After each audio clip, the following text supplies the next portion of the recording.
Harisree creations presents day to day May 31. ഇന്ന് ലോക പുകയില വിരുദ്ധ ദിനം. 1880 മെയ് 31 തിരുവിതാംകൂർ രാജാവായിരുന്ന ആയില്യം തിരുനാൾ നാടു നീങ്ങിയത്. 1841 ഇതേ ദിവസമാണ് ഗ്രീൻ തിയറം, ഗ്രീൻ ഫംഗ്ഷൻ എന്നിവ കണ്ടുപിടിച്ച ജോർജ് ഗ്രീൻ അന്തരിച്ചത്.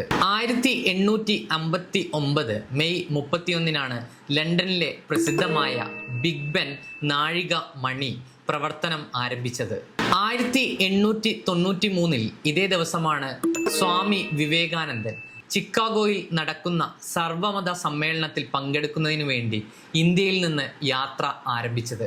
1910 മെയ് 31 സ്കൗട്ട് പ്രസ്ഥാനത്തിന്റെ ഉപജ്ഞാതാവായ ബേഡൻ പവലിന്റെ സഹോദരി ആഗ്നസ് പെൺകുട്ടികൾക്ക് വേണ്ടി ഗൈഡ് പ്രസ്ഥാനം രൂപവൽക്കരിച്ചത്. 2009 മെയ് 31 പ്രസിദ്ധ എഴുത്തുകാരി കമല സുരയ്യ നമ്മോട് വിട പറഞ്ഞത്.